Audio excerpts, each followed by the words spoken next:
नमस्कार दोस्तों, स्वागत है आप सभी का आपके अपने YouTube channel the untold story पर, जहां मैं आपके लिए इतिहास से जुड़े कुछ अनसुने किस्से और कहानियां लेके आता हूं।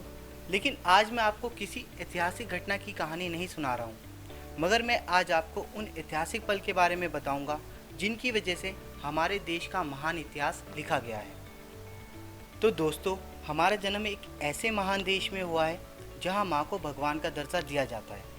एक ऐसा देश जहां हम धरती को भी माता के रूप में पूजते हैं। जैसे मकान, दुकान आदि के निर्माण से सर्वप्रथम भूमि पूजन, किसानों के द्वारा उत्तम फसल की प्राप्ति के लिए भूमि पूजन, या फिर अपनी कला का प्रदर्शन करने जा रहे कलाकार भी धरती को छूकर प्रणाम करते हैं। और सिर्फ इतना ही नहीं, हमारे देश की संस्कृति इतनी महान है जहां भगवानों को भी उनकी माताओं के नाम से जाना जाता है। देवकी नंदन लॉर्ड कृष्णा, अंजनी पुत्र लॉर्ड हनुमाना, और पुराणिक समय के सबसे बड़े योद्धा भीष्म पितामह और अर्जुन को भी उनकी माताओं के नाम से ही जाना जाता है। गंगा पुत्र भीष्म और कुंती पुत्र अर्जुन।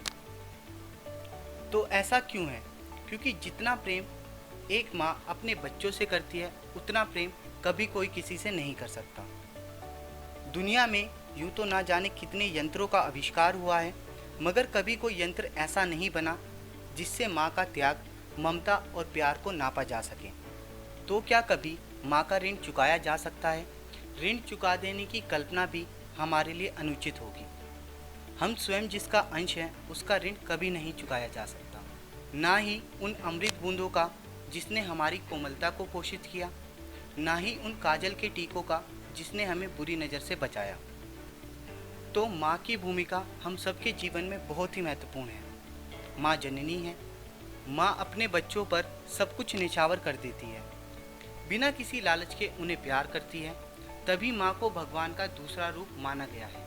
माँ की ममता अनमोल है और उसे किसी भी परिभाषा से परिभाषित नहीं किया जा सकता, चाहे फिर वो नन्ही सी चिड़िया की ही ममता क्यों ना हो। जब एक नन्ही सी चिड़िया के बच्चों को भी अगर सांप नुकसान पहुँचाना चाहता है, तो वो नन्ही सी चिड़िया बिना अपनी जान की परवाह करे उस सांप से भिड़ जाती है।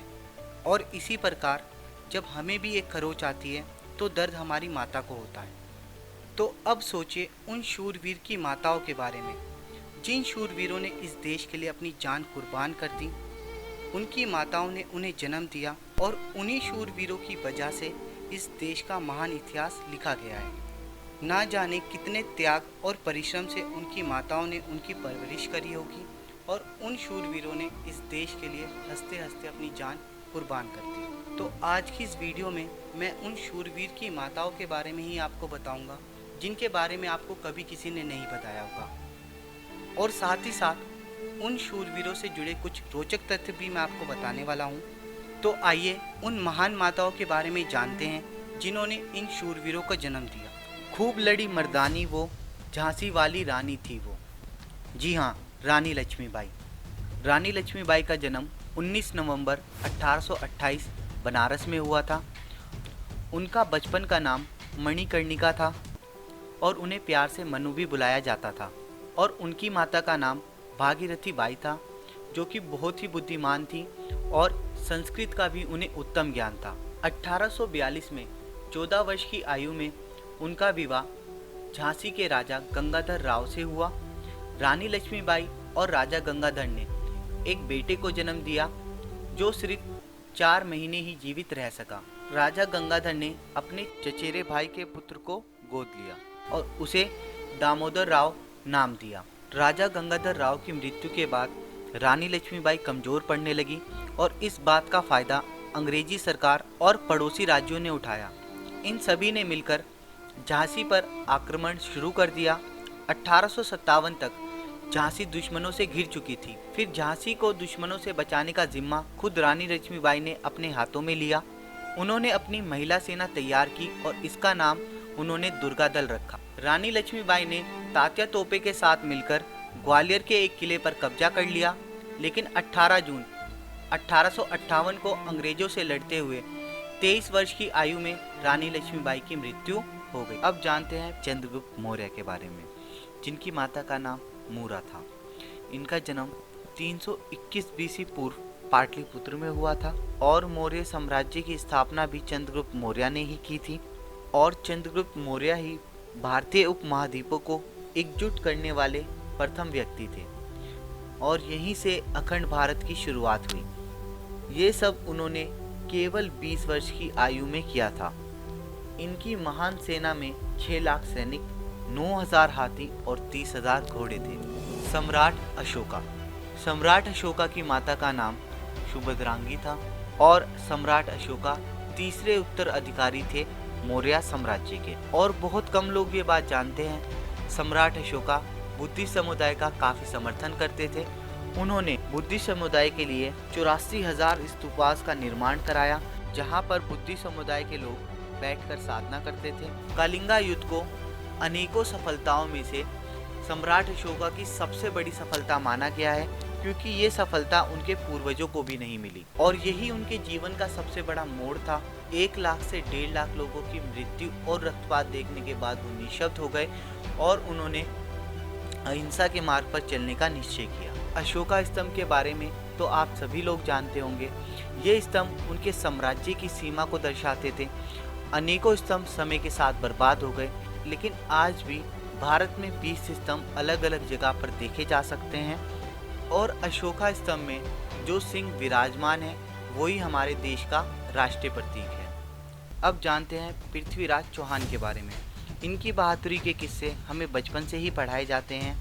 इनकी माता का नाम था कर्पूरा देवी, जिन्होंने इन्हें 1149 गुजरात में जन्म दिया और शायद गुजरात ने तभी इन्हें अपना महाराज स्वीकार कर लिया था। और 13 वर्ष की आयु में इन्होंने गुजरात के महाराज भीमदेव को हराया और गुजरात की गद्दी संभाली। और इनका युद्ध मोहम्मद गोरी से हुआ, जिसमें पृथ्वीराज चौहान की विजय हुई, लेकिन इन्होंने मोहम्मद गोरी को आज़ाद कर दिया और इसी बात का फ़ायदा उठाते हुए मोहम्मद गोरी ने अपना बदला लेने के लिए एक षड्यंत्र रचा। उसने पता किया राजपूत परंपराओं के अनुसार सूर्य अस्त होने के पश्चात युद्ध नहीं करते और आधी रात्रि को उसने पृथ्वीराज चौहान पर हमला किया, जिसमें उन्हें बंदी बना लिया और उनकी दोनों आंखें फोड़ दी। लेकिन फिर भी पृथ्वीराज चौहान ने शब्द भेदी बाण से मृत्यु के घाट उतार दिया। तो आइए जानते हैं महाराणा प्रताप के बारे में, जो 13th किंग ऑफ मेवाड़ थे, जिनकी माता का नाम महारानी जयवंता बाई था। इनका जन्म 9 मई 1540 कुंभलगढ़ दुर्ग में हुआ। महाराणा प्रताप की लंबाई 7 फुट 5 इंच, वजन 110 किलो और अपने साथ वो 80 किलो का भाला, 208 किलो की 2 तलवार और 72 किलो का कवच पहनकर चलते थे। इन्हीं से आप उनकी शक्ति का अनुमान लगा सकते हैं। जब आसपास के सारे हिंदू साम्राज्य अपना समर्पण अकबर को कर रहे थे, वहाँ महाराणा प्रताप अकबर का विरोध कर रहे थे। हल्दी घाटी के युद्ध में मेवाड़ी वीरों ने कोहराम मचाया था। महाराणा प्रताप की वीरता देख अकबर भी घबराया था। समय की मर्यादा का पालन करते हुए अभी कुछ ही बातें इन शूरवीरों के बारे में जानेंगे। अगर इनमें से किसी के बारे में भी आप जानना चाहते हैं तो कमेंट करें, मैं जल्द से जल्द नेक्स्ट वीडियोस पे लाने की कोशिश करूंगा। छत्रपति शिवाजी महाराज के बारे में, जिनका असली नाम शिवाजी भोसले था। उनकी माता का नाम जीजाबाई। इनका जन्म 19 फरवरी 1930 शिवनेरी दुर्ग में हुआ और छत्रपति शिवाजी महाराज ने ही मराठा राजवंश की स्थापना की, जिन्होंने अपना पहला किला तोरना किला 16 वर्ष की आयु में फतेह किया। इनके पिता शाहजी महाराज के पास केवल 2000 सैनिक थे, लेकिन अपनी मेहनत और लगन से इन्होंने 10,000 सैनिक अपनी सेना में शामिल किए। और भी ना जाने कितने राजाओं महाराजाओं ने हमारे देश की धरती पर जन्म लिया और इस देश के इतिहास को और भी महान बना दिया।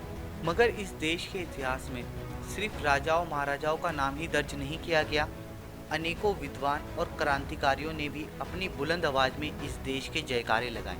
तो सबसे पहले जानते हैं मंगल पांडे के बारे में। इनकी माता का नाम अभयरानी पांडे था और इनका जन्म 19 जुलाई 1827 बलिया डिस्ट्रिक्ट में हुआ था और जीविका के लिए उन्हें अंग्रेजों की फौज में भर्ती होना पड़ा। परंतु मंगल पांडे ही वो प्रथम व्यक्ति थे जिन्होंने अपने देश को गुलामी की जंजीरों से आज़ाद करने के लिए संघर्ष किया और आज़ादी की जंग का बिगुल बजाया था। सुभाष चंद्र बोस, जिन्हें हम नेताजी के नाम से भी जानते हैं। इनकी माता का नाम प्रभावती दत्त था और इनका जन्म 23 जनवरी 1897 में हुआ। नेताजी बचपन से ही राष्ट्रीय प्रेमी थे। सन 1921 से 1941 के बीच में नेताजी को भारत के अलग अलग जेलों में 11 बार कैद रखा गया। 1941 में उन्हें एक घर में नजरबंद रखा गया, जहां से वो भाग निकले और उनका सफर जर्मनी जाके रुका। उनकी मुलाकात वहां अडोल्फ हिटलर से भी हुई। सन 1943 में बर्लिन में रहते हुए नेताजी ने आज़ाद हिंद रेडियो और फ्री इंडिया सेंटर की स्थापना की थी और बताया जाता है कि नेताजी की मृत्यु जापान में किसी हवाई दुर्घटना में हुई थी, मगर आज तक इसका कोई पुख्ता प्रमाण नहीं है और यह मामला आज भी एक रहस्य है। तो आइए अब जानते हैं चंद्रशेखर आज़ाद के बारे में, जिनका असली नाम चंद्रशेखर तिवारी और माता का नाम जागरणी देवी था। इनका जन्म 23 जुलाई 1906 बावरा गांव यूपी में हुआ। चंद्रशेखर आज़ाद केवल 14 वर्ष के थे जब उन्होंने 1921 में गांधी जी के असहयोग आंदोलन में भाग लिया, जिसके लिए उन्हें अंग्रेजी सिपाहियों ने गिरफ्तार किया।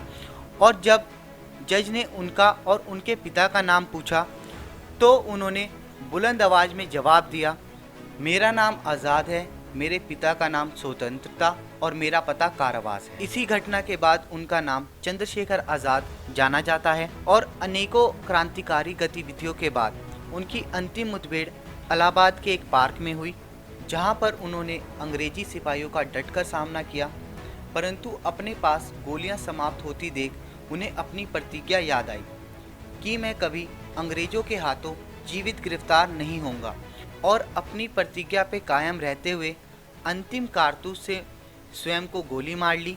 वो आज़ाद थे, आज़ाद ही शहीद हुए।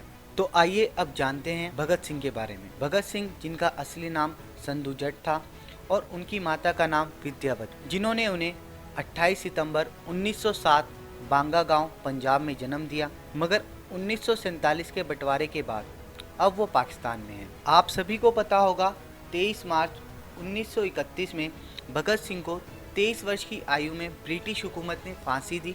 स्वतंत्र भारत के प्रचार के लिए सेंट्रल असेंबली हॉल में बम फेंक के खुद को गिरफ्तार होने देते हैं, जैसे कि आप मेरी प्रीवियस वीडियो में देख सकते हैं, जिसका लिंक आई बटन और डिस्क्रिप्शन में आपको मिल जाएगा।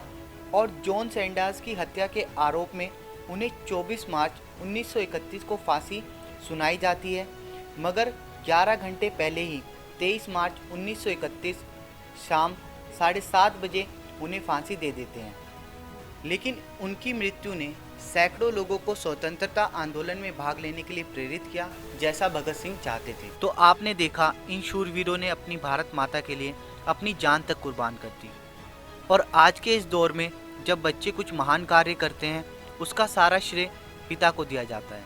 और जिस माँ ने अपना सारा जीवन अपने बच्चों पर निछावर कर दिया, उसे हमेशा बहुत ही कम श्रेय दिया जाता है और ना ही कभी माँ इस श्रेय को मांगती है। लेकिन आज मैं हर शूरवीर की माता को झुककर नमन करता हूँ और साथ ही साथ हर उस जवान की माता को नमन करता हूँ जो अपनी भारत माता के लिए सरहद पर सर्दी, गर्मी और बरसात में खड़े हैं। और अंत में मैं माँ के लिए कुछ पंक्तियाँ कहना चाहूँगा। मंजिल दूर और सफ़र भी बहुत है, छोटी सी जिंदगी की फिक्र भी बहुत है। मार डालती है दुनिया कब की हमें, लेकिन माँ की दुआओं में असर भी बहुत है। तो आई होप दोस्तों आपको ये वीडियो पसंद आई होगी, लेकिन आज मैं आपको इस वीडियो को लाइक करने के लिए नहीं कहूँगा, ये आप पर निर्भर करता है, आप इस वीडियो को लाइक करेंगे या फिर डिसलाइक। जय हिंद, जय भारत।